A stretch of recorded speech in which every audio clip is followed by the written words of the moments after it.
සියලු දෙනාම සාදරයෙන් පිළිගන්නවා අපි ජනප channel එකට. යාළුවනේ, ඔයාලා හිතන්නකො උණු වතුර කෝප්පයක් අහකට විසිකරපු සැනින් අයිස් කුඩු වෙලා ගියොත් එහෙම. නැත්තම් කෙහෙල් ගෙඩියකින් ඇණයක් ගහන්න පුළුවන් තරම් හයි වුණොත් අහන්නත් පුදුමයි නේද? හැබැයි මේක මැජික් එකක් නෙවෙයි. ලෝකයේ මිනිස්සු ජීවත් වෙන සීතලම නගරයේ සිද්ධ වෙන සාමාන්‍ය දේවල් මේවා. අද අපි යන්නේ ඍණ 50ක දරුණු සීතලක් තියෙන මිනිස්සු ජීවත් වෙන අපූර්ව නගරයකටයි. එහෙනම් යමුද අපි වීඩියෝ එකට? එහෙනම් subscribe කරලා වීඩියෝ එකට එකතු වෙන්න.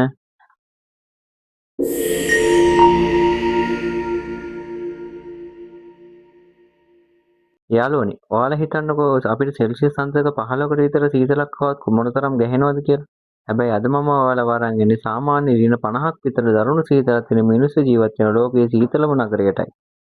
මේක පිහිටලා තියෙන්නේ රුසියාවේ සර්බියාවේ. මේ නගරේ නම තමයි ඔමියකෝන් සහ යාකුටික්ස්. මේ නගරවල සිද්ධ වෙන ඔයාලා කවදාවත් හිතන්නේ නැති පුදුම වැඩ ටිකක් අද මම ඔයාලට කියන්නම්. ඔයාලා හොඳට නටන උණු වතුර කෝප්පයක් අරන් එළියට විසිකරොත් ඒ වතුර පොළොවට වැටෙන්නත් කලින් අහසේ තියෙන අයිස් කුඩු බවට පත් වෙනවා. ඒ තරමට එළියේ තියෙන වාතය දරුණු විදියට සීතලයි. මෙහි මිනිස්සු තමන්ගේ වාහනය ශීත කාලයට එකපාරක් පණ ගැන්නුවම ආයෙ ඕෆ් කරන්නේ නැති තරම්. මොකද එකපාරක් හරි වාහනේ ඕෆ් කරොත් එන්ජින් ඇතුලේ තියෙන ඔයිල් ඔක්කොම ගල් වෙලා ආයෙ කවදාවත් ස්ටාර්ට් කරන්න බැරි තරමටම ගල් වෙනවා. ඔයා විනාඩි කිහිපයක් විතර එළියේ ඇවිදගෙන ගියොත් ඔයාගේ ඇස් පිහාට උඩ අයිස් බැඳලා සුදු පාට වෙනවා. නිකන් හරියට වයසක 100 කෙනෙක් වගේ තමයි පේන්නේ. ෆෑන් වල තියෙන තින්ත පවා සීතලට අයිස් වෙන නිසා ලියන්න බෑ. ඒ වගේම ලෝහ කූරු තියෙන ඇස් කණ්ණාඩි දැම්මොත් ඒවා හැමට ඇලෙනවා. ආයෙ ගලවන්න ගියොත් හැමත් එක්කම තමයි ගැලවිලා එන්නේ. ඔය සීතලේ නූඩල්ස් පිඟානක් අරගෙන ගෑරුප්පෙන් උඩට ගත්තොත් තප්පර කිහිපයක ඒ නූඩල්ස් ටික අයිස් වෙලා ගෑරුප්පෙන් අහසේ රැඳිලා තියෙනවා. කවුරුත් අල්ලන්නේ නැතුව. ඔයා කෙසල් ගෙඩියක් එළියෙන් තිබ්බොත් විනාඩි කිහිපයකින් ඒක යකඩයක් වගේ හයි වෙනවා. ඒකෙන් ලෑල්ලට ඇණයක් වුණත් ගහන්න පුළුවන් තරම් ශක්තිමත් වෙනවා.